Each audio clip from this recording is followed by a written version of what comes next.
And once upon a time, there were these two sisters, a younger one and an older one. They never got along. Couldn't be more different.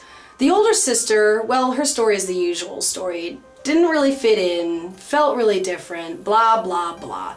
The younger sister, she was Miss Popular, winning all kinds of awards, wonderfully talented, and had loads and loads of friends. It was rare that she even got a moment to herself. The differences between these two were so great that the clash between them was like World War III. They couldn't have a civil conversation to save their lives, and granted there were some moments of great kindness, but usually you could just feel the ice coming off of the wall. Now this isn't to say that one of them was the antagonist and one of them was always the victim. They were always at each other's throats. They were both antagonizing just as much as they were victimizing. No one here is 100% off of the hook. Growing up, these two sisters had security blanket type toys. The older sister had her teddy bear and the younger sister had her doll. Fast forward to 20 or so years later. The younger sister gets married and makes a big to-do about how it's time to set the doll aside and to move on into the world of being a wife, soon-to-be mother, and an adult with her new career, new husband, new apartment, new city, blah blah blah. She leaves the doll behind at their mother's house and then goes on to start her life as the wife to a douchebag architect back east. Recently, the older sister became rather sick and called up her mother just to say hi, check in, see how things were going.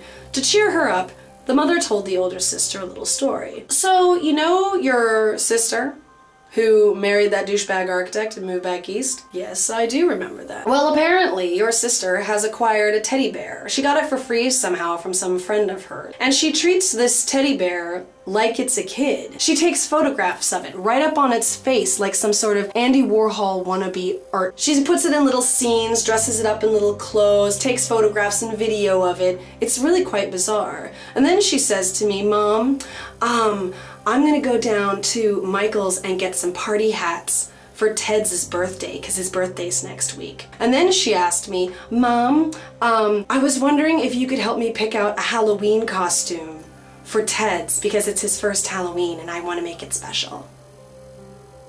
The older sister, while quite dumbfounded by this revelation, was actually remarkably comforted by it at the same time. Growing up, the older sister had always thought, I wish that someone would for one day suspend all laws that are on the book regarding murder and torture so that I could go and kill this bitch and take her down and make her pay for all the things that she ever did to me. But upon hearing this story about Ted's and his Halloween costume, she suddenly realized there's no point in killing this person. There's really no point in killing anyone, because there is no greater suffering than having her just be her. The older sister realized I might be waking up every day in a one-room apartment working a job where I work incredibly long hours for no money and very little thanks, if any at all. And I might not be Miss Glamorous with my great fantastic career saving the world, being a teacher with my husband in the Bronx and blah blah blah. But I'm not playing Stepford wife and toilet training a teddy bear. The greatest part of all this was every day the little sister was going to have to wake up and be her.